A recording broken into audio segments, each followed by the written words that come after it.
Ready? Good morning, everyone. Subcommittee on Transportation and Maritime Security will now come to order. Committee is meeting today to receive testimony on the President's fiscal 2021 budget request for the Transportation Security Administration, or TSA, and the U.S. Coast Guard. I want to recognize myself in an opening statement. I want to thank the Administrator and the Commandant for appearing before the subcommittee today. Thank you, gentlemen. Homeland security is our top priority, and the TSA and the Coast Guard are critical components in providing that security. I'm concerned that under the President's budget proposal, our Homeland Security professionals will not be appropriately resourced and empowered to meet the security challenges of the day. Currently, we are dealing with a public health crisis caused by the novel coronavirus. As a government response to this crisis, I worry that TSA and the Coast Guard will struggle to protect their frontline workforce while they carry out their security missions. Each day, TSA or TSO officers are interacting with thousands of passengers traveling from all over the world. And just this morning, we got a report that TSA has 3 of their members exposed in San Jose. So if Mr. Butkoski, if we can, like to hear your response to this issue in your comments. In the same way, the Coast Guard personnel interact regularly with foreign nationals and international travelers while they perform law enforcement functions and search and rescue operations as well. This budget asks men and women of TSA and the Coast Guard to do more with less and redirects desperately needed funds to the President's misguided plans to build a wall in the southern border. TSA, for example, is proposing to cut important security programs that Congress has deemed critical. These cuts include eliminating Viper teams that provide security at airports and mass transit hubs, as well as eliminating TSA staffing at airport exit lanes and funding for airport law enforcement through the Law Enforcement Officers Reimbursement Program.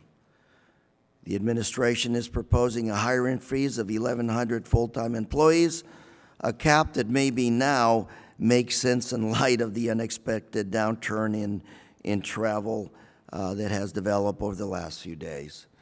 The budget also fails to request resources needed to address the major security challenges that the administration will create if it follows through with its plans to enforce the real ID compliance at TSA checkpoints beginning on October 1st, 2020. If DHS follows through with the October 1st real ID deadline, millions of passengers, I'm afraid to say, will not be allowed through TSA checkpoints. The challenges that could result are crowded public areas and long lines at screening checkpoints nationwide, this creating other security challenges at our airports. DHA estimates that only 35% of Americans have real ID cards at this time. The disruption at airports will cripple operations and the travel industry, leaving the workforce to deal with the backlash from angry passengers. Throughout its existence, TSA has struggled with low morale and high attrition among its frontline workforce. Thankfully, this budget does include a proposal to begin to provide regular salary increases to TSOs. I appreciate that TSA is recognizing the need to prioritize TSO pay and career progression issues this committee has been emphasizing for many years. I want to commend the administrator for developing this proposal for regular salary increases, but it does not go far enough. Without statutory change, salary increases will be subject to the whims of the annual budget process. This budget proposal also fails to increase the starting salaries of new TSOs or provide basic civil service protections available to other government workers, both issues that will be covered and are covered under the Chairman Thompson's bill, the Rights for TSO Act, which the White House passed, this House has passed last week. The President is serious about wanting to provide the frontline TSA workforce the support you desperately need. The President should withdraw his threat to veto this landmark legislation and urge the Senate to pass it. When it comes to the Coast Guard, the President's budget proposal is also not much better. No one is more resource constrained than the Coast Guard. With its 11 statutory missions, the least funded among the military branches. And I'm honored by the service and commitment of the people of the Coast Guard who always rise to the challenge to meet their mission. However, no organization can run indefinitely without adequate resources and support, and we are already seeing the effects today. The long-term failure to adequately fund the Coast Guard fleet sufficiently leaves us with a shortage of assets to carry our Coast Guard operations. For example, the Coast Guard does not have enough icebreakers and will not receive its first polar security cutter until 2024. And while this budget includes funding for a second polar security cutter, it makes no attempt whatsoever to address the Coast Guard's $2 billion backlog of shore infrastructure, maintenance, and recapitalization projects. A lack of strategic funding endangers our national security, and without the necessary assets and infrastructure, the Coast Guard will be unable to address the majority of known threats. I'll give you an example. The Coast Guard has estimated that it knows of about 80% of the maritime drug movements, yet you can only target 20% of those movements for interdiction because of constraints in your resources.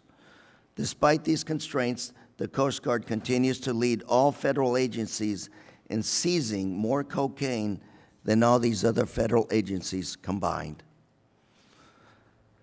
The President has stated that preventing drugs from entering our country is a priority for the administration. And if the President wants to stop drugs from coming across our borders, he should fully fund the Coast Guard instead of redirecting military funds to build an antiquated border wall. I look forward to hearing from our witnesses today about their important work in their agencies and the support they need to protect the homeland and ensure the security of all Americans. And with that, I now recognize our ranking member, our gentle lady from Arizona, Ms. Lesko, who has walked in right on time. Thank you, Mr. Chairman, and thank you for waiting for me. First, I had pastors in my office praying for me, so I was like, okay, I can't miss that. They prayed for all and of us. Yeah, well, I'm sure they are. And then I walked over to the Homeland Security Committee meeting room, and there was no one there. So here we are. All right. We've well, been here. I know. Thank you, Mr. Chairman. I am pleased that the subcommittee is meeting today to discuss the President's fiscal year 2021 budget request, which outlines the administration's priorities relating to the Transportation Security Administration and the United States Coast Guard.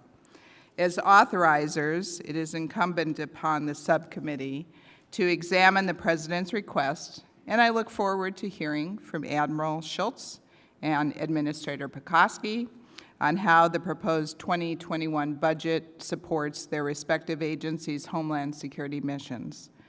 The United States Coast Guard faces an incredibly broad mission act serving as part of the U.S. Armed Forces and intelligence community, while also acting as a law enforcement entity, regulator, and first responder. One of the greatest budgetary challenges facing the Coast Guard is the need to achieve mission readiness in the face of increasing demands. As we have seen through our oversight hearings and briefings on the Coast Guard's drug and migrant interdiction efforts, disaster response missions, and the homeland security implications of a dynamic Arctic region, the service faces ever-broadening challenges. I am pleased that the President's budget request addresses several of these challenges, including an overall budgetary increase of $142 million over the fiscal year 2020 enacted level, Additionally, the budget includes necessary funding requests to construct a second polar security cutter, post-delivery activities for national security cutters, construction of an additional offshore patrol cutter, as well as funding for new waterway commerce cutters. The budget also addresses growing cybersecurity threats facing internal Coast Guard systems, as well as the maritime transportation stakeholders. These funding priorities are of important national security interest to the United States. I look forward to hearing the Commandant address questions related to keeping some of these high-profile procurements on track and efforts to respond to the litany of threats facing our maritime interests. As for the TSA, the President's budget proposal is $58 million less than funding appropriated by Congress in fiscal year 2020. The budget proposal, unfortunately, reduces funding to important transportation security programs, including the Federal Flight Deck Officers and Law Enforcement Reimbursable Agreement. It is unfortunate to see the budget requests continue to target these programs year after year, even after Congress passed the TSA Modernization Act, which explicitly authorized funding for law enforcement reimbursements and prioritized new investments for federal flight deck officers. Moreover, I am concerned that the fiscal year 2021 request reduces funding for procurement, impacting purchases of important technologies like computed tomography machines, checked baggage screening machines, and credential authentication technology. These investments have been heavily supported by Congress on a bipartisan basis because they make significant improvements to aviation security and mitigate specific threats to the traveling public.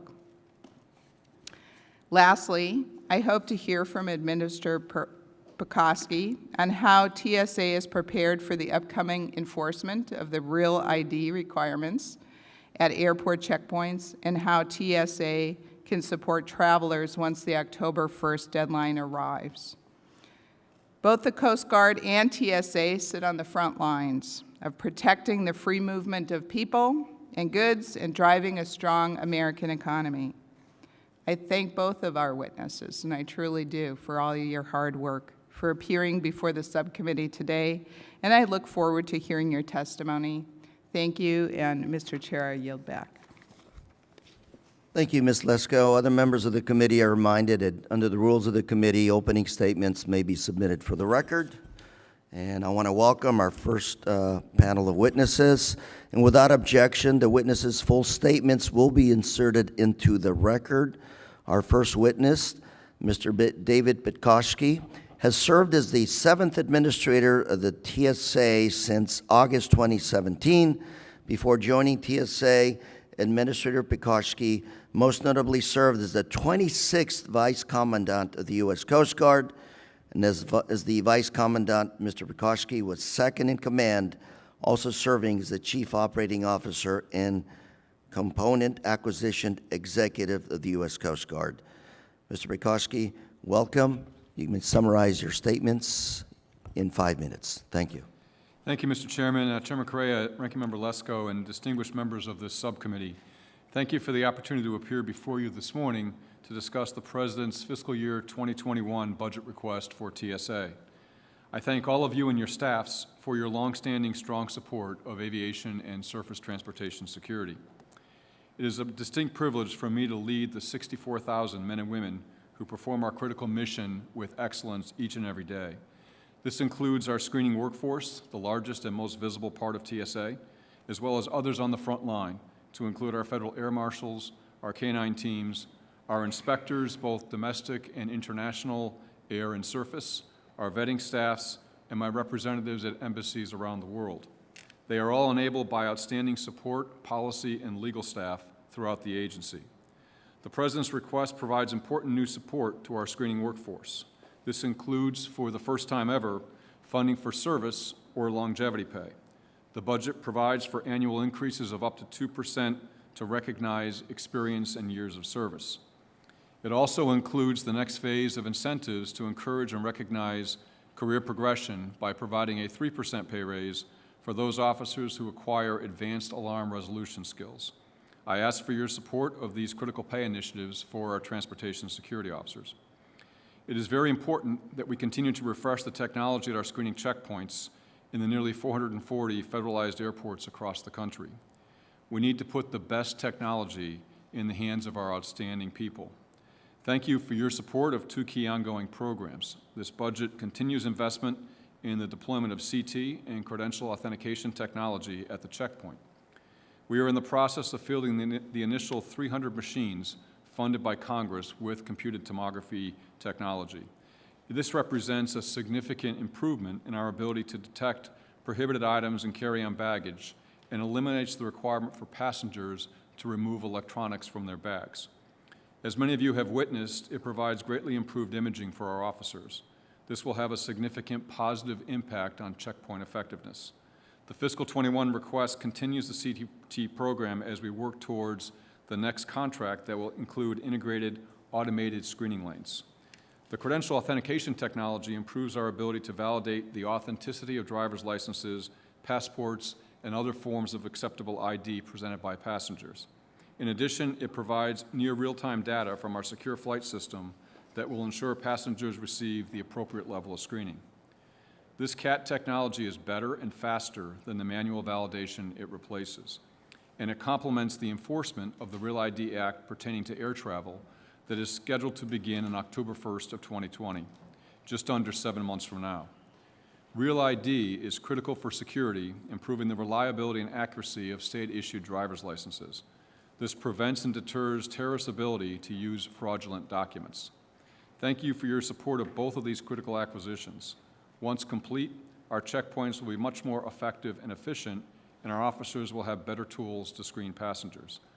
Finally, with respect to checkpoint operations, I'm pleased to announce that our TSA PreCheck enrollments just crossed the 10 million passenger threshold. This is a key milestone that exceeds a TSA Modernization Act requirement to have 10 million passengers enrolled by October 1st. The Modernization Act's many provisions further strengthen transportation security. The majority of the 180 requirements in the Act have been implemented, and I appreciate the excellent engagement we have had with your staff in working aggressively on implementation. One of the provisions of the Act established the Surface Transportation Security Advisory Committee. This committee is fully formed, has met 3 times, and is off to a very good start, and it is an outstanding complement to the Aviation Security Advisory Committee. I'm also pleased to report that the regulations on surface transportation security training are with the Federal Register for publication. This was an important goal both for this subcommittee and for TSA. I know you have questions on coronavirus. Supporting the President's task force to protect the United States from coronavirus has been our top priority. I appreciate the cooperation of carriers and airports in this effort. My entire leadership team has worked tirelessly to ensure our workforce is protected, and we have followed the guidance provided by the CDC and OSHA. Both the Department and TSA have extensively messaged the workforce to ensure everyone has the latest information. As you know, 3 of our TSOs at San Jose International Airport have tested positive for COVID-19. They are receiving medical care, and we are closely monitoring their status. We have identified their coworkers that have sustained contact with them within the past 14 days and placed those individuals on weather and safety leave until the 14-day window closes. We have thoroughly disinfected the work site as well, and we are working closely with the airport and public health officials, and we have immediately provided public notice of this situation. Let me close by thanking you for your strong support of the men and women of TSA, and I look forward to your questions. Thank you. Thank you, Mr. Pekoski. And now I'd like to introduce our second witness, Admiral Schultz, who has served as a 26th Commandant of the United States Coast Guard since June of 2018. Before that, he served as Commander of the Atlantic Area from August 2016 to May of 2018, whereas he was the operational commander of all Coast Guard missions spanning 5 Coast Guard districts and 40 states. Admiral Schultz has also served as Director of Operations for United States Southern Command, where he directed joint military operations in the Caribbean and Central and South America. Now I recognize the Admiral to summarize his statements for 5 minutes. Welcome, sir. Good morning, Chairman Correa, Ranking Member Lesko, distinguished members of the subcommittee. I appreciate the opportunity to testify today. On behalf of the men and women of the United States Coast Guard, please accept my profound thanks for your ongoing and strong support. The fiscal year 2020 appropriation funded our top recapitalization projects and represents a meaningful down payment on my highest priority, building and sustaining Coast Guard readiness. Today, your Coast Guard serves with impact across the globe to advance American security and prosperity. But as noted, the maritime domain is not static, and our service must continually adapt to an increasingly complex and technologically sophisticated maritime environment. Great power competition, well-financed and highly adaptive transnational criminal organizations, rapid technological advancement in cyber threats, and complex natural disasters all threaten and challenge and strain maritime governance. As I reflect on the past year, I could not be prouder of our Coast Guard men and women who answered a call to serve. You saw us first on scene following Hurricane Dorian, the largest, most devastating storm to impact the government Commonwealth of the Bahamas. Millions watched in awe as the Coast Guardsmen fearlessly leapt onto a narcotic submarine in the eastern Pacific Ocean. National security cutters Stratton and Berthoff plied the East and South China Seas, including the Taiwan Straits, to promote free and open access to the oceans in adherence to the rules-based order.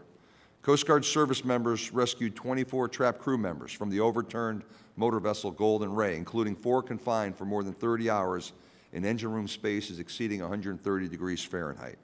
The demand for our Coast Guard services has never been higher, and these selfless feats typify what dedicated Coast Guard men and women do every day. Yet these increasing demands amidst constrained resource levels inhibit our ability to build the Coast Guard the nation truly needs. While I'm encouraged by our collective focus to address these historic funding gaps, it is simply not enough. The path forward requires stable and predictable capital funding that aligns with acquisition schedules, and 5% annual operations and support funding increases to preserve operational agility and restore and henceforth sustain our readiness. These essential steps address readiness across key 3 areas: people, assets and infrastructure, and technology. First, on the people front. People are the cornerstone of our success, and I remain committed to creating the conditions that not only attract the best of our nation's diverse talent, but also provide an inclusive and rewarding environment that positions the Coast Guard to be an employer of choice in this highly competitive marketplace for talent.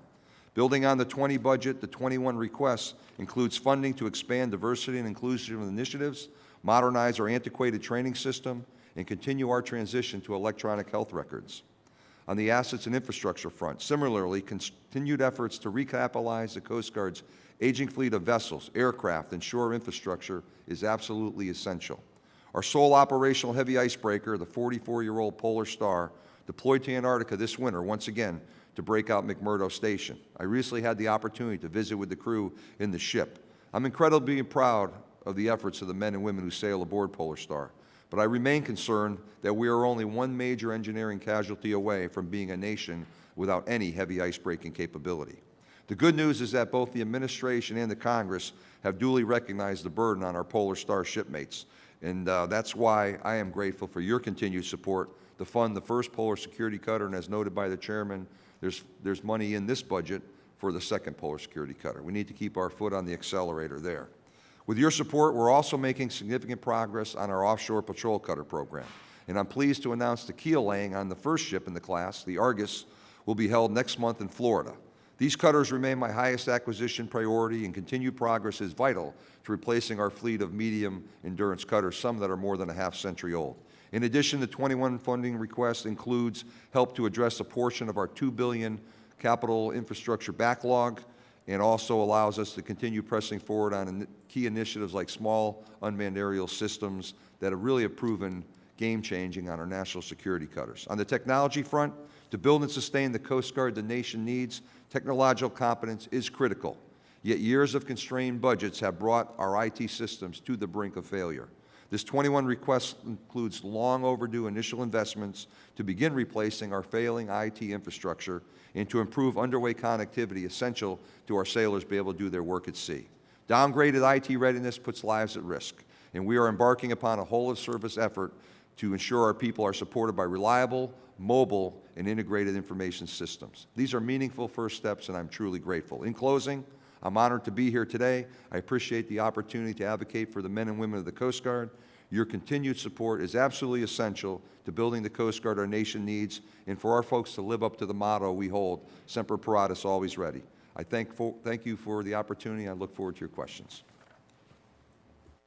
Thank you very much, Admiral, and I want to thank all the witnesses for your testimony, and I'll remind each member that we each have 5 minutes to question the panel, and I will now recognize myself for 5 minutes of questions, and I would like to start with Mr. Pekoski.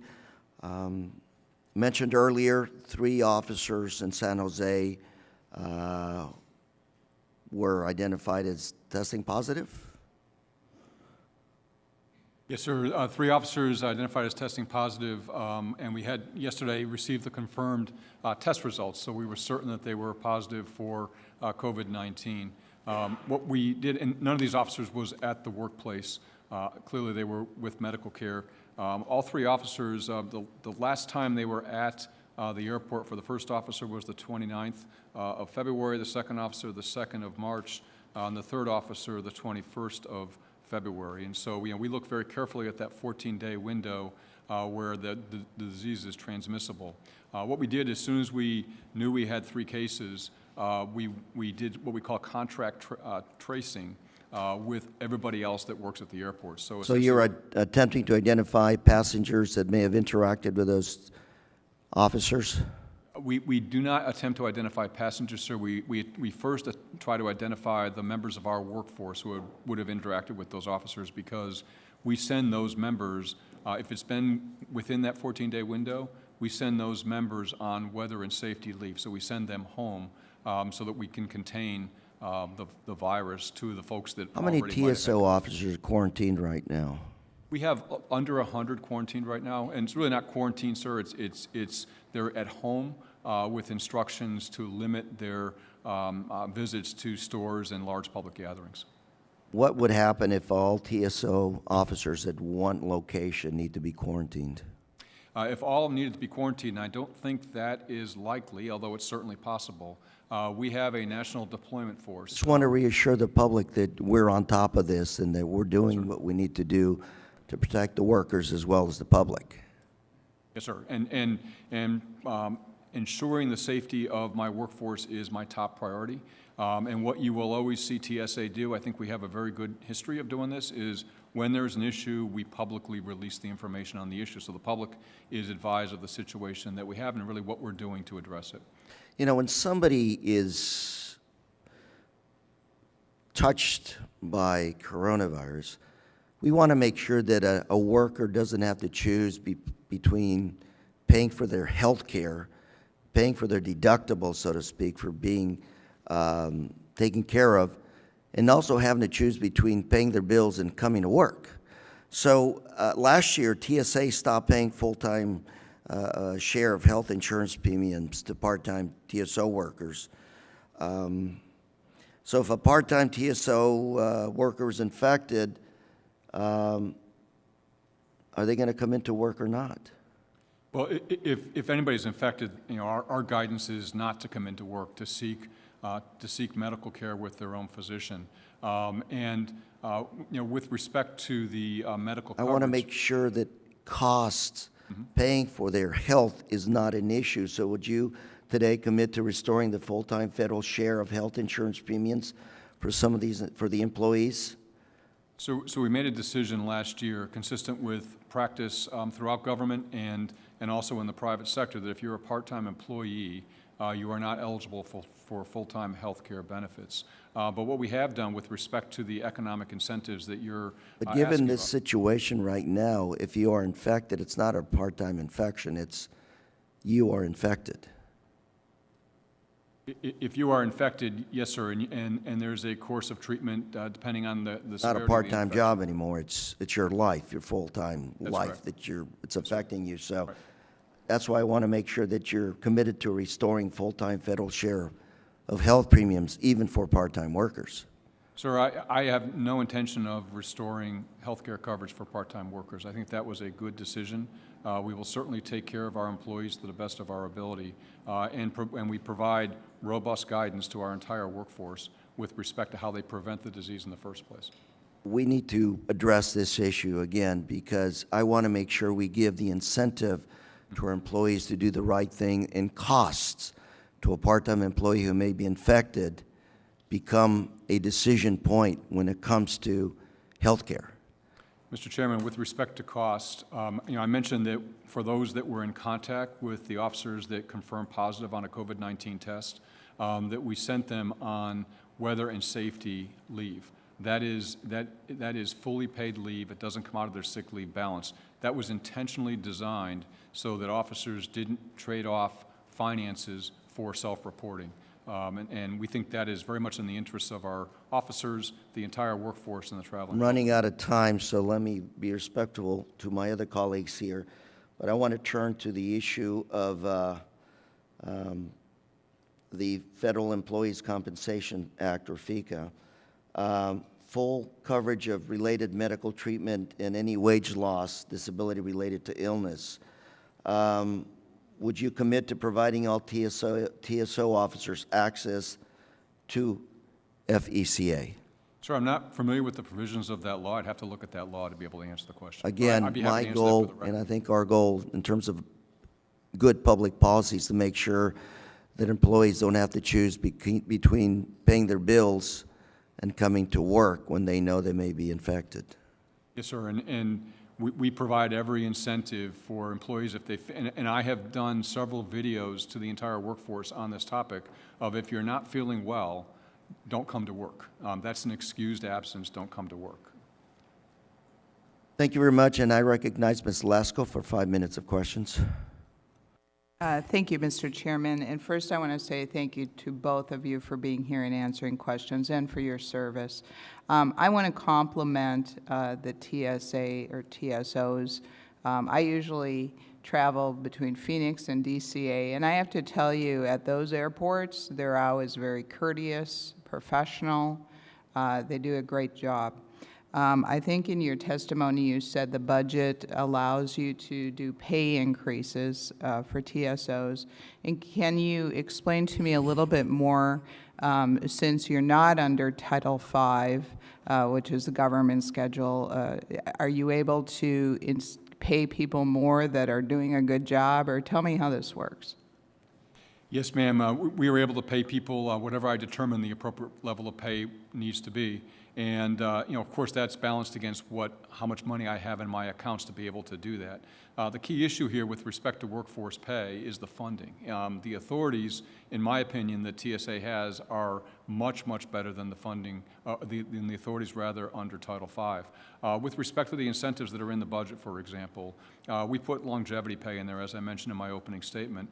This provides for annual either 2%, 1.5%, or 1% raises, depending on where you are in one of our pay bands, every single year.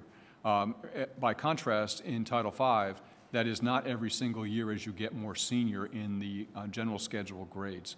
The other thing that we're emphasizing is career progression, because I think it's important that we point a path for everybody in the agency as to how their career could progress and how they will be financially rewarded as they acquire new skills. That career progression piece is called E3 pay, and that provides 3%. That's a pretty good pay raise once you acquire advanced resolution skills, and that applies to 7,500 officers in our biggest pay band. The final pay incentive issue is what we call the Model Officer Recognition Program. Every year we will identify the top 5% of our performers and provide those individuals an additional pay raise beyond longevity, if they're in the E-band, potentially beyond career progression, for being in the top 5%, which is a significant accomplishment to be in the top 5% of your peers. And Commandant Schultz, what is the Coast Guard doing? How are you involved in the coronavirus issue? How is the Coast Guard involved? Ranking Member Lesko, thank you for the question. First and foremost, like TSA, our #1 priority is the health and safety of the American people. We're looking nationwide to support CDC and other frontline organizations on the medical front in terms of prevention, protecting, mitigating spread.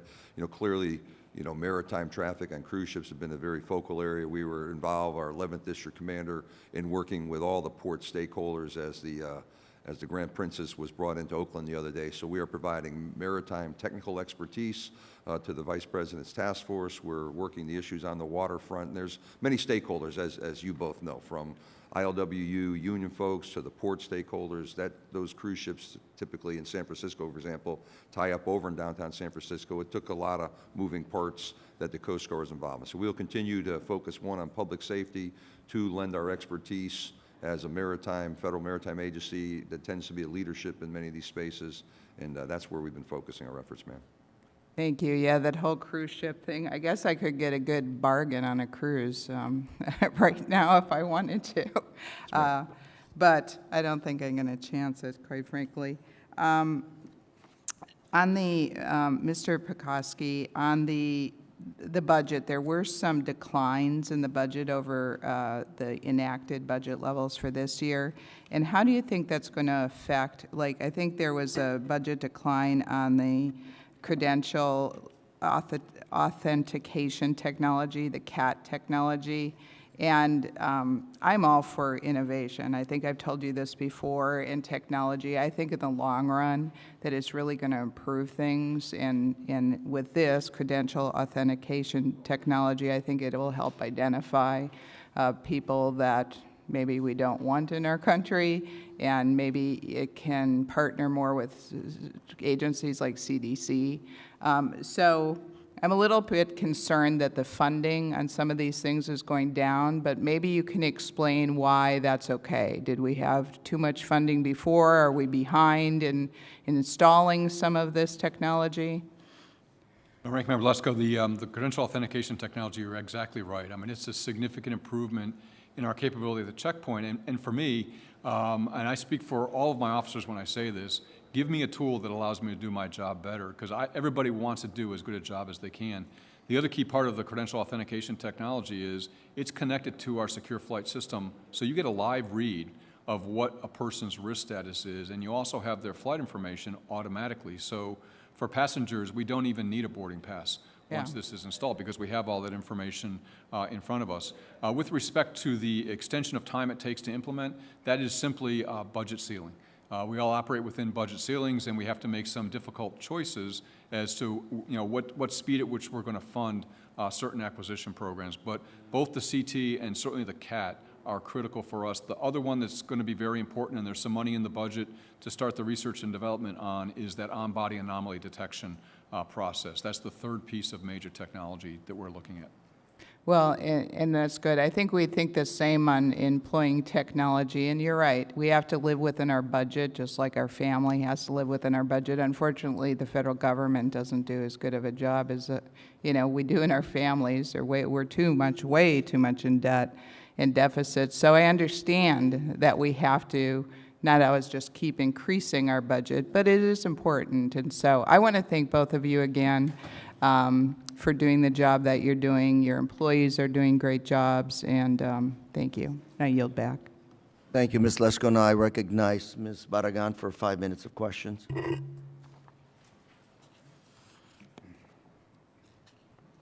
Thank you to both of you gentlemen for being here today. I wanted to also thank the Coast Guard. I represent the Port of Los Angeles and have the Coast Guard there. So the men and the women and the work that you do is so critically important. So I just wanted to take a moment to say thank you. Admiral, can you explain, and I apologize if I missed this, what the Coast Guard's role is in the coronavirus? Some Berrigan, absolutely, and I mentioned that before, but just a quick recap. So we're, first and foremost, like our TSA colleagues, public safety is focus number one. Number two, it's really about nationwide efforts to prevent, protect, and mitigate the impacts of the coronavirus. We are working and represented with the Secretary Wolf, our secretaries on the Vice President's task force. We're informing that with maritime technical expertise. In your port, for example, we've been paying attention to, it was the Regal Princess down there, and it's the Grand Princess up in San Francisco. Each one of those vessel arrivals getting, interacting with CDC, and we've used up in San Francisco a Coast Guard patrol boat that was ferrying out CDC experts. We did some medical evacuations. We're involved with all the port stakeholders to tackle these very complicated cases. So towards are this you, outcome. I didn't mean to interrupt you, but are you, is the Coast Guard screening passengers as they're coming off, or is that just a Yes, Customs and ma'am. Border Patrol? There's about 4,000 vessel arrivals in the United States on a monthly basis. We look at all of them. There's a criteria called 96-hour advance notice of arrival. So CBP looks at cargo, we look at people. So we are looking at vessels that left and then, you know, they're say it's a cruise ship. If their transit is more than 14 days, there's different criteria than if you're inside that 14-day period. If it's inside 14 days, you don't come to the dock. We're looking at cargo vessels. So in the port of Los Angeles, Long Beach, we look at all those cargo operations coming in. We find out if there's anybody on board that's presenting with any type of medical symptoms. We work with CDC that they are met either by CDC folks or local health reps. Typically, those cargo operations have been allowed to proceed. The crew members are restricted to the confines of the ship, the port. Ship does its business and gets back to sea. So we're very much interfacing, ma'am, on the waterfront with all those stakeholders. And I think I read somewhere that it was the Coast Guard that is airlifting kits to these vessels, rather to the cruise ships, is that right? And The we've done testing some of kits? that. There was National Guard involved with the Grand Princess with some helicopter operations. We were involved with some of that. We did some things with some of our patrol boats that tie up out at Yerba Buena Island in San Francisco, and they ferried out CDC folks, they ferried out test kits, they've been involved in the logistics to support these operations. And is it your understanding that the Coast Guard could have access to some of the resources provided by the $8.3 billion COVID-19 supplemental? So Congresswoman, to date, my understanding of it is we are keeping a running account of what our Coast Guard bills are in here for possible subsequent funding. We weren't specifically part of that initial $8.3 billion, but we are tracking our bills, and if there's subsequent supplemental on this front, we would put our voice into that. But to date, we're managing this inside our existing funding profile. So just to be clear, your understanding is you don't qualify for any of the $8.3 billion that Congress just passed, but you're keeping track of your dollars to figure out where else we can ask for, where the Coast Guard can get their costs back. And we're able to do the missions we're doing to support this today inside our existing profile. I would arguably say we've been funded for what we continue to do, but we are tracking costs here if there's a subsequent, appropriation on this front. Great. The administration assures us that the response to the COVID-19 is a whole-of-government approach. The Centers for Disease Control has put out guidance for workplaces. Mr. Administrator, is TSA abiding by the CDC workplace guidelines? Yes, ma'am, we are. We abide by CDC and also OSHA guidelines with respect to the workplace. And are TSOs required to change gloves between each pat-down of a passenger? Not between each pat-down, but we have increased the frequency within which they change gloves. We've also made a number of changes. For example, some of the officers don't wear gloves. If you look at the person that is the first person that you see, you give your driver's license or passport to, typically they have not worn gloves, but we've made that a requirement to wear gloves. So everybody does wear gloves now? They do. Those blue gloves that you see. What's the rationale on how often they should be changing their gloves if they're not doing it between each passenger? The rationale is that, based on the medical guidance, we don't think it's necessary to change after every passenger. And, we do have different disposal requirements now, given the COVID threat that we're facing for the disposal of those gloves, but we just don't think it's necessary medically to do that. Great, thank you, I yield back. Thank you. Now I recognize Mr. Vandrew from New Jersey for 5 minutes of questions. Thank you, Chairman. First of all, I want to thank both of you for the work that you do. It's relatively easy to be up here and ask hard questions, but it's awful hard to get all these goals accomplished. And this has been a particularly difficult time in our history in general, not only because of the coronavirus, but because of all the challenges that you have. I am very proud of the Coast Guard, particularly because of all the interaction I've had with them in my district and all the good they have done for Cape May County and the Atlantic County and the entire area. And of course, the Administrator, all the work that your folks do day in, day out with tremendous challenge and a lot of hard work. So thank you, and I'm proud of your people. I know you are too. One point I wanted to make, I know in the beginning of this, the very beginning of this discussion, there was the idea of that perhaps you're underfunded, and I would maintain that I would like to see more funds for both of you, but it wouldn't, in my mind, be at the expense of maintaining our borders. I think we have to maintain our air, our sea, and our borders are all important. And just to express for the record that my view isn't that the wall is, unimportant or a waste, or that technology at the border is a waste either. I think we can see the effect that the world can have, especially in our new world, on this global economy, on this global existence we have on all of us in so many ways. And quite frankly, we do have to maintain our borders and our security both. So I just wanted to express that as well before I made put forward my questions. So it's good to see both of you, and I thank you for coming in to testify today, and I thank you for your work to make sure that our Coast Guard is strategically and operationally on course. As you know, my district has some very important Coast Guard assets. This includes the Training Center Cape May, which is home to all of the Coast Guard's enlisted ascensions in the Air Station Atlantic City, the largest air station on the Coast Guard's 5 operational district. I'm a strong supporter of the Coast Guard and want to make sure that these men and these women have the infrastructure they need to protect our nation's maritime systems. I do, however, understand that there is a very large deficit in the Coast Guard's PC&I budget for infrastructure. Can you remark upon the infrastructure deficit in a broad sense and then focus on some of the infrastructure needs that are specific to my district? Congressman Van Drew, thanks for the question and thanks for your strong support for our men and women. We do have a large capital backlog of major infrastructure projects. It is up around the ballpark of $2 billion.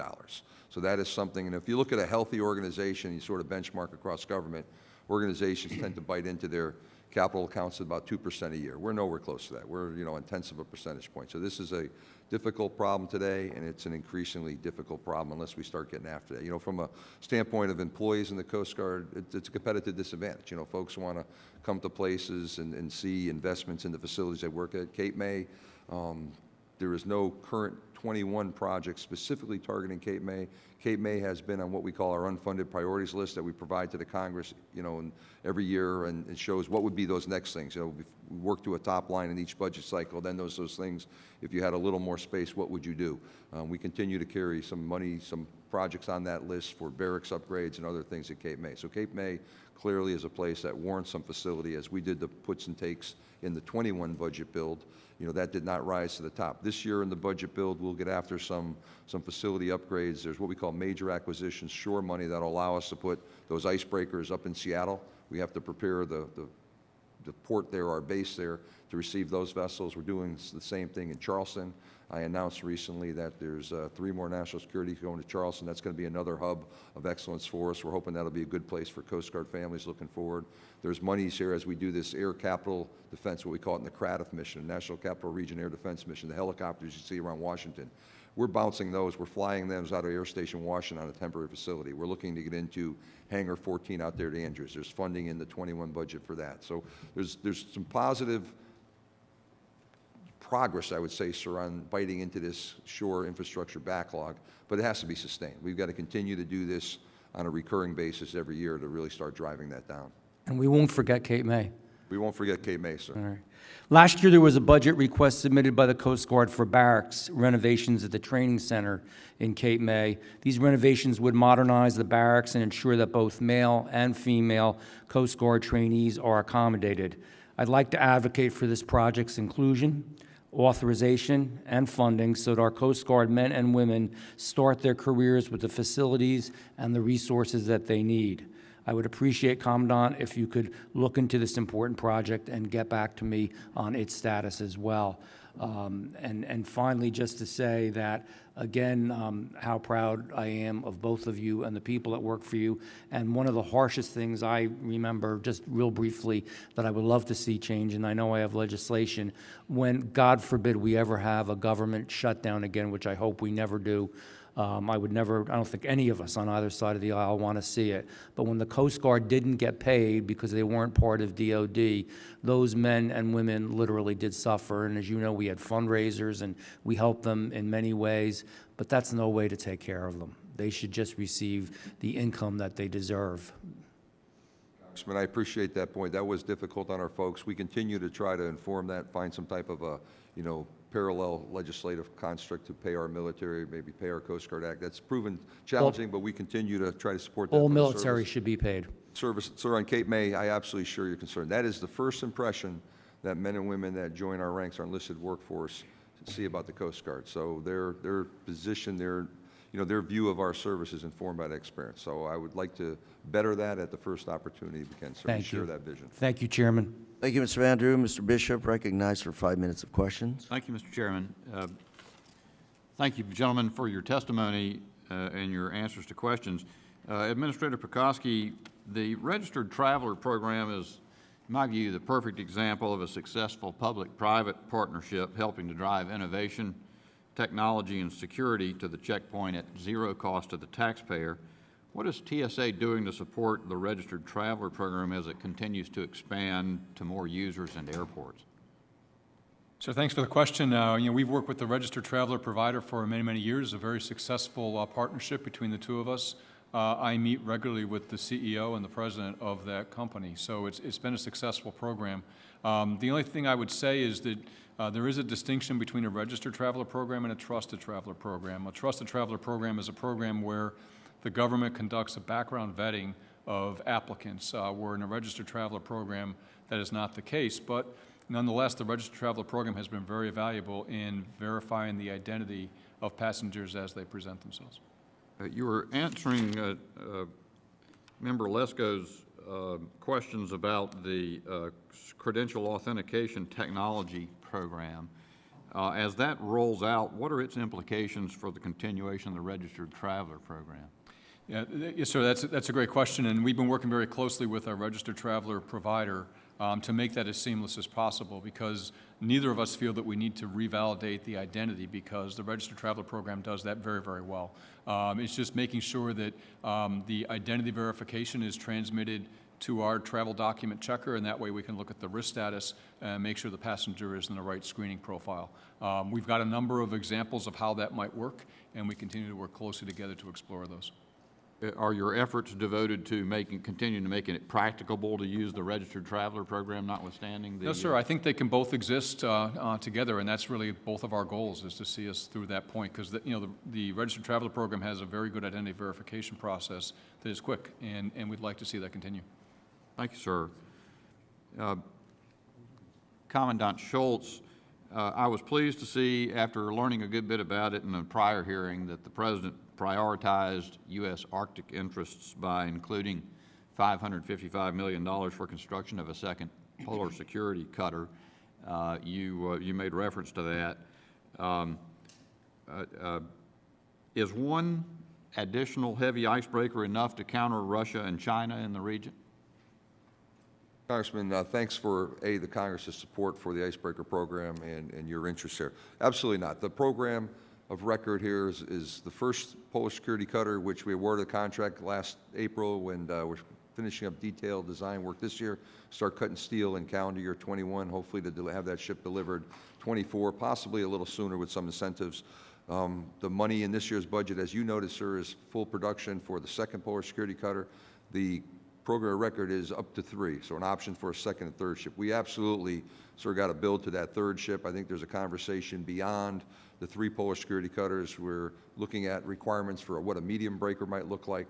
Both China and Russia, and we think about the national defense strategy in competing global powers, they've both made Arctic operations a priority.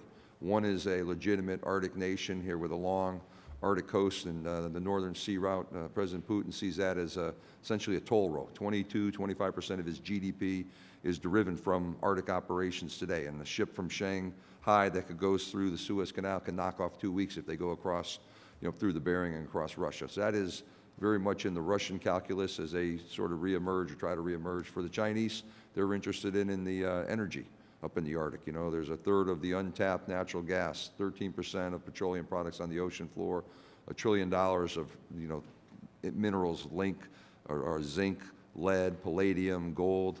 They're also interested in, defense over the poles. We're sighting 5th-generation fighters up there in my DoD counterparts here. China's interest is very important. So we absolutely, sir, it's a capacity conversation.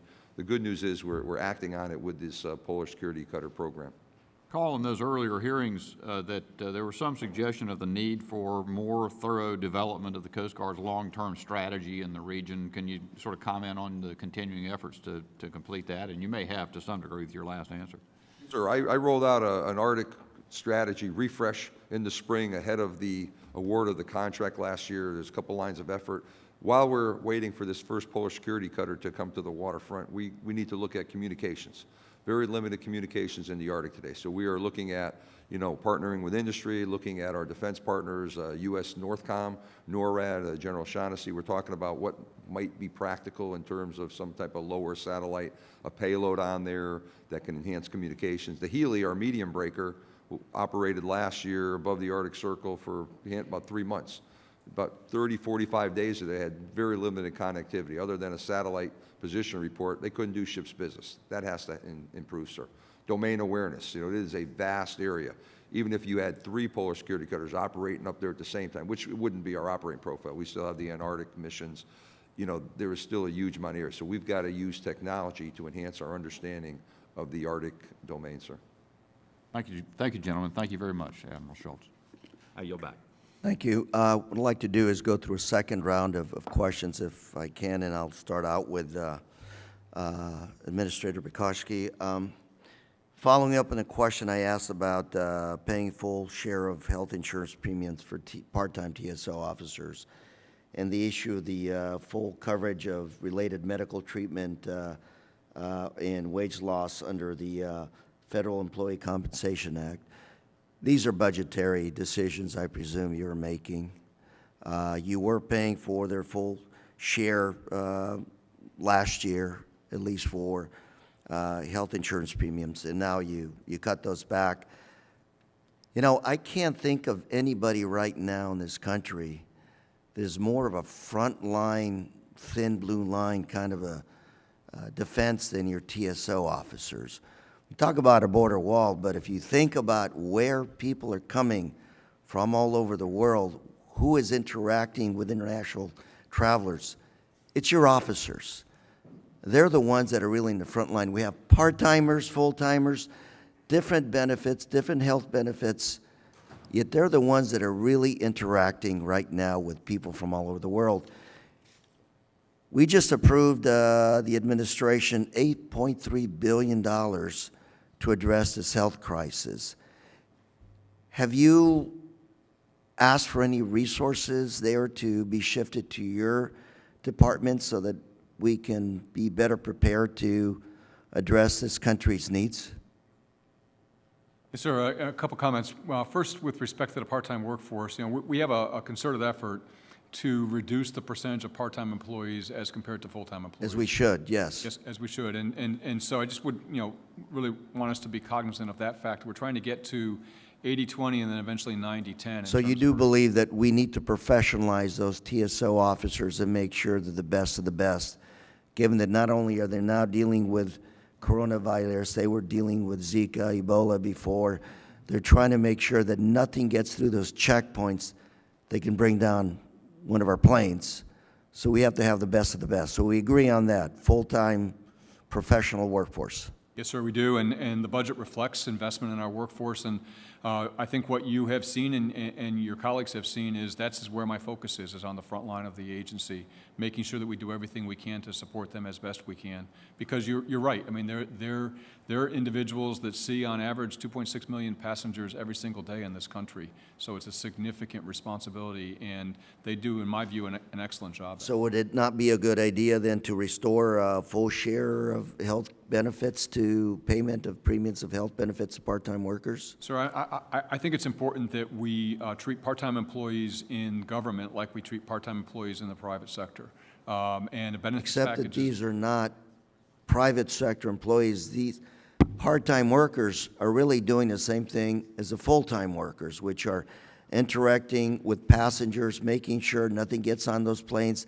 They can bring down a plane. Doesn't matter if you're part-time or full-time. You have the same responsibility. Zero mistakes needs to be the rule. Yes, sir. Yes, sir. And the proposal to reduce the medical benefit to part-time employees was part of last year's budget that was passed by the Congress. Again, we have an $8.3 billion augmentation here to fight this medical crisis. Have you asked for any of those resources to help you balance your books? Sir, in the $8.3 billion supplemental that was just passed by the Congress, DHS did not have any funding in that supplemental, so no component. So there weren't any department. requests for any of that $8.3 billion to come to your department? We all made requests, but those requests did not make it into the final supplemental. Like to continue to work with you on this issue because, again, I really believe that this is an area we got to beef up on. We have to make sure that there's zero tolerance when it comes to any mistakes, Sure. any oversights by our TSO officers. Let's work together on this. This is not a gotcha. This is not, we want to make sure that our public is confident of the job that you're doing. I really believe in my heart and based on the facts that coronavirus is just one of many others to come. So we need to make sure that your workforce is prepared to address these health issues and, as well as terrorist issues that are coming at us. Yes, sir, and if I could make one point on that. Please do. Is the key issue here, in my view, is the funding for that workforce. As you know, we have authorities that no other agency has in this government to take care of the workforce. It's the funding that we don't have enough of, and that's why you see requests in the President's budget to increase the funding for our frontline workforce. And note, please, that I'm starting with the transportation security officers. That's 45,000 of the 64,000 men and women in the agency. They are absolutely on the front line, but I fully intend to move to the Federal Air Marshal See the Service. President's budget shifting some of the funding away to other priorities like the wall and not into your department. So there are always priorities that any president has, and those priorities are reflected in the top line allocations. And I would for say any this is a clear and present danger that we're facing right now on a worldwide scale. Sir, the other thing to think about, and goes to the prior question about, let's take, for example, shutdown funding. As you know, the Transportation Security Administration's appropriations are offset by fee collections. That fee resource would be an excellent candidate to source pay for officers, which would not be affected by appropriation. So that would insulate both TSA and then from the comments earlier of the Coast Guard as a military service from the anxiety that certainly any member of a workforce will have when faced with a government Mr. shutdown. Administrator, sounds like we have a lot of work to do. So let's continue to work together. Thanks. Thank you. I'm going to recognize Ms. Lesko for 5 minutes. Thank you, Mr. Chairman. I'm just going to make a brief comment, and then I have to go to Judiciary Committee for a bill markup. You know, of course, it's important that you get adequate funding, especially for our TSOs. I do believe that that it's important that we keep them well paid. But, as I said before, we all have to live within budget constraints. I mean, taxpayers don't have like an unlimited amount of money. And the amount of interest we're paying on our national debt, I forget the saying, but it's soon going to surpass, I think, all of the Department of Defense funding, if I remember. And, you know, so this is a serious problem, too. So we have to balance everything out just as we do in our own family and in our own homes. And so I know it's a difficult task. I'm glad that you are giving pay raises to the TSOs. And with that, I yield back. Thank you. And I recognize Ms. Barragan for 5 minutes of questions. Since a comment was made about the deficit, let me say that I think the way we spend our money on our budgets, our values of are reflective of our values. And I would much rather give a pay increase to the Coast Guard and to TSA and to those on the front lines of fighting terror and keeping our country safe than just major corporations who didn't ask for a tax cut. So with that said, I had a follow-up question for you, Admiral. Given the increased role of the Coast Guard and their need for man-hours to respond to the coronavirus, has that impacted the branch's other official missions that you may have? Congresswoman, we are a multi-mission service by definition. 11 statutory authorities, as was alluded to in one of the opening statements from your leadership. We have the bandwidth to manage this. I mean, we have, the folks in the port. It has been, round the clock here for days here. I would be, remiss to not call that out.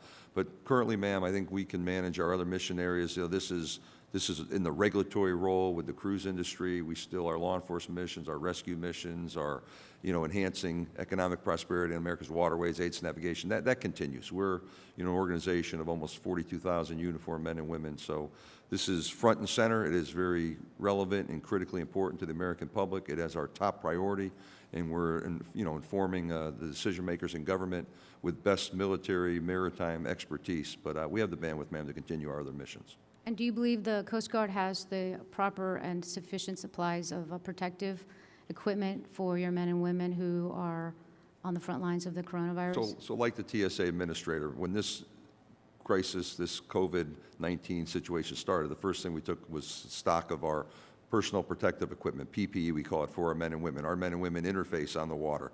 We would be involved in those medical evacuations potentially of a COVID-19 impacted patient. So yes, we're looking at that. We're looking at our stocks. There's finite quantities, so we're making sure we inform our needs and not, exceeding our ask, but we're in a good spot now with what we need, and we're continuing to track the situation and ensure that our first and foremost, our frontline operators are doing this safely and continue to do the important work the nation needs them to do. Okay, thank you. Mr. Administrator, I want to follow up with you on the line of questioning I didn't get to finish about the changing of gloves and things like that. Are TSO required to change the hand swabs used to detect traces of explosives between each time they are wiped on a passenger's hands or belongings? They are now. We made that policy change yesterday. In the past, they would go through a series of swipes because there wasn't a risk of cross-contamination. We now see that with the coronavirus, and so we have an adequate supply to have them change out the swabs for every time they use them. So the policy was just implemented, did you say yesterday? Yes. Are TSOs and airport custodians or anyone else required to regularly clean, frequently touch surfaces at checkpoints, including the bins thousands of passengers put their cell phones, shoes, and other belongings in? Yes, ma'am. The airports are partners with us in that cleaning regime. They clean the rest of the airport. I'll give you an example. In San Jose Airport, when we had the 3 officers who tested positive for COVID-19 yesterday, the airport very quickly went through and sanitized the entire airport, including the TSA checkpoint. But the other thing we look at carefully is that— How regularly is that happening? Just, well, can you tell me how regularly are they going to, yes, you know, ma'am. clean? It really depends on the circumstance, and it depends on the airport, because that's an airport contract. But if I could get to a little rationale here is, with respect to the bins, if you were really to sanitize the bins, you would have to sanitize them after every single use. And that's just not feasible in our checkpoint operations, nor do we think that is the primary form of transmission. It's basically hand-to-hand contact with a passenger. That's the reason for the gloves. And so, even as we looked at some of these things from a medical perspective, and I really like to I understand the science and what the medical requirements are and make decisions based on that. So we could have a lot of activity that might not actually have an operational benefit to it. Do the checkpoints have sanitizers for passengers coming through? No, ma'am. But one of the changes we're going to make is to allow passengers, likely beginning today or tomorrow, to bring a larger quantity of sanitizer through our checkpoint. It's going to require a little bit more screening on our part because we have to verify that is in fact hand sanitizer in the bottle, but we do want to increase that volume to make it easier for passengers, particularly those that don't check bags, to bring a volume of sanitizer with them. Because as you know, you could go to another city and find none available in the shelves. Well, I hope that that information will be made available publicly so that passengers will get that before they get to the airport so they know they can bring it. Thank you. Thank you both. Thank you. I yield back. Now recognize Mr. Bishop for 5 minutes of questions, sir. Thank you, Mr. Chairman. And I think I might pursue for a moment the point of focus by the chairman, Ms. Lesko and Ms. Barragan. And I guess I would begin by suggesting that our problems of our budget deficit and debt are by no means limited to issues of preferring the interests of corporations over individuals. It's a really mammoth problem. One person made the point to me recently that a good way to think of debt that's expressed in the trillions is not as a trillion, but how much that boils down to for every family in America. So $1 trillion is $8,000 for every household in America, meaning if we've got a $23.4 trillion debt right now, that's $187,200 for every household in America.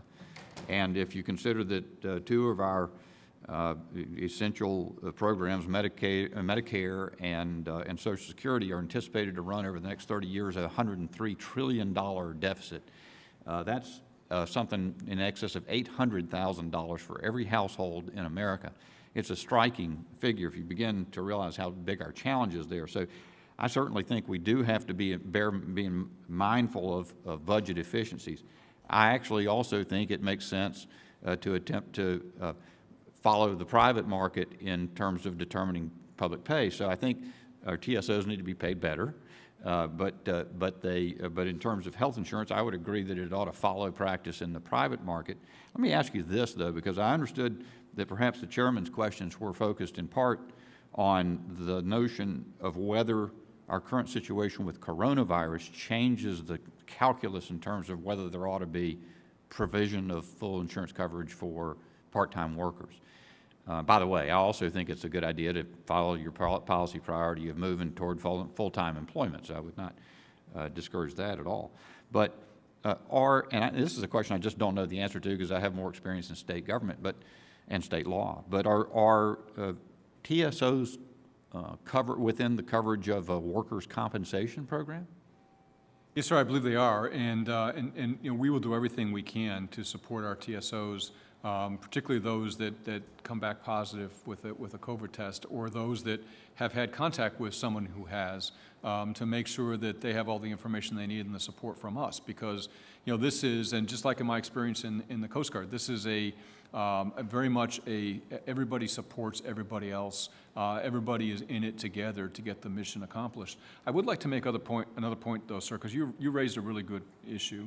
In a lot of things that we do in TSA with respect to our security directives and emergency amendments, which are directives that I can issue to address a security threat, in many, many cases, the funding to address those threats are borne by the carriers and by the airports, because we place specific requirements on them. For example, when we had the travel restrictions first put in place for people who had been in China over the past 14 days and people who have been in Iran over the past 14 days, the requirement to do that questioning and that work was placed by me on the carriers by directive, but it's their cost to be able to carry that forward. I would also note, too, that we have received tremendous support from both airports and carriers in purchasing technology that we need, that they like too, because it serves the interests of their passengers from a passenger experience perspective, literally in the millions and millions of dollars. And so, you know, the corporate piece of that for TSA is quite significant, and also applies on the surface transportation security side. All of that is very interesting, and let me just follow this point up a little bit further if a TSO were exposed to and contracted coronavirus in the course and scope of employment, and therefore had to be quarantined for a period of time, wouldn't there be wholly apart from coverage for health insurance, wouldn't that person be covered under a workers' compensation program so that any health care cost, any temporary disability from work resulting from that would be covered by that workers' compensation program? I think so, sir, but I'm not sure, and we'll have to get back to you for the record. But the other thing, the other point I would make is that we are not requiring people to take sick leave. So in other words, they don't need to go into their sick leave balance or their annual leave balance for these circumstances. Additionally, if we have officers that, for example, are caring for an elder parent, they just need to notify us that, hey, I have an elder parent living in my household. I need to make sure that I don't bring any virus into the family. We will provide accommodations for that as well. Thank you, sir. Thank you, Mr. Chairman. I yield back.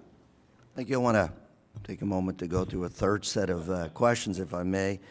And I want to make sure that we focus in on these issues of professional workforce. I also dealt in state government. I also worked in the private sector for a long, long time. And what you see today is an issue of, in the private sector, if you're sick, if you've got the flu, you got a choice. Stay home. If you don't have any coverage in terms of, paid medical leave, you got a choice. You got to pay the mortgage or you come to work sick. Those are some of the issues we don't want our TSA officers to have to face. Question of part-time or full-time, again, at the state level, we used to pay our police officers or firefighters really well because we considered them front line, the thin blue line that protected us from all those bad things. And if an officer came down or a firefighter came down with cancer or something like that, some states have what we call presumptive rules, which means you presume it's under, you caught cancer, you came down with a certain illness because of the nature of your work. And what we're trying to do with TSO officers, at least from my perspective, is give them the same kind of benefit. My colleagues are absolutely right. The deficit is out of control. It'll be, interest on the debt is probably going to be a third largest expense on an annual basis in this country. And we've got to make some very important choices. At this point, I would argue, fighting coronavirus, we can look at it as a budgetary issue, but it's having major repercussions on our economy. People are dying. We don't know what the extent of this issue will be for another few weeks. And looking at your workforce, very strong argument can be made that the best investment is not to be cheap, look at penny wise and be dollar foolish, but to make sure that you're doing your job the best that you can do. Okay, again, Zika, Ebola, now it's Corona. Next week, what is it going to be? And what we want to do is create a system ongoing that really is there to address these issues going forward. A few weeks ago, we're looking at $2 billion. We just passed an $8 billion appropriation. Just within weeks, we've gone from 2 to 8 billion. We want to make sure we make the right investments today. Taking care of those part-time workers in terms of health care, making sure they have paid time off, medical leave, I think are good investments. Right now in my office, we're making those decisions. Do we come in and work, or do we work from home? This coronavirus is really shaking up our society. Every day, we're trying to figure out where we go next. And so, yes, we're in a deficit situation, but if you start cutting back right now on common sense investments, heaven knows where we're going to be in 2 or 3 weeks. We still don't know how far the extent of this infection is. You, my friend, TSA, the airports, are our thin blue line. You're taking care of us as a society. So I want to work with you. I'm trying to ask you, how much have you asked from these $8 billion? Because it's not being humble here. It's being aggressive enough to make sure that we're taking care of your workers, who are taking care of our passengers, who are screening individuals coming into our country. That, I believe, is the front line of this battle right now with Corona. Not only I think it's gotten into our country. What I hear now, at least in the last 24 hours, it's not about containment. It's now about managing this issue that's all around us. Let's work together to make sure we're doing the right things at the right time. and not have to look back in 3 or 4 weeks and say what we shoulda, coulda, woulda. Let's be wise in our moves. Mr. Bishop, 5 minutes. Thank you, Mr. Chairman. Let me end on a note of agreement in the sense that I completely agree that if there are any needs in the Department of Homeland Security that are augmented, increased by virtue of the coronavirus threat, then we ought to fund them, and they ought to be made known. And if they're and don't hesitate to seek that money. I agree with the chairman about that. But I think it would be I'd state that agreement, and I would clarify it, or perhaps a point of difference, which is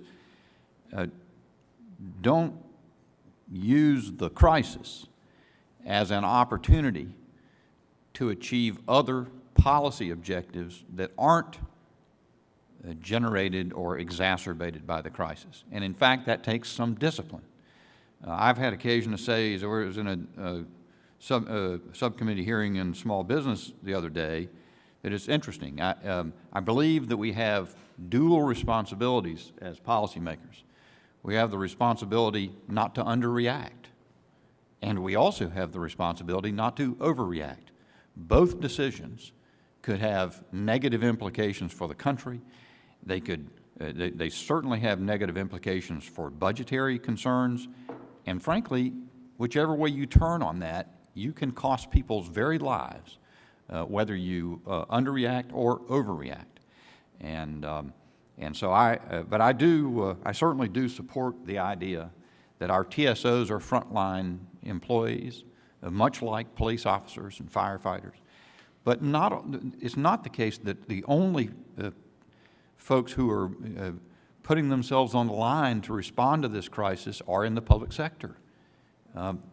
Nurses, physicians, technologists, folks in all manners of employment are facing difficult times because of this issue, and we need to be mindful of them all.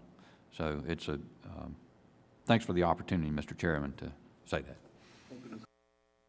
Thank you, Mr. Bishop, and I want to thank the witnesses for their time and testimony today and for addressing our questions. The members of the committee may have additional questions for the witnesses, and I ask that you respond expeditiously to those questions and in writing. Without objection, the committee record shall be kept open for 10 days. Hearing no further business, the committee stands in adjournment. Thank you very much.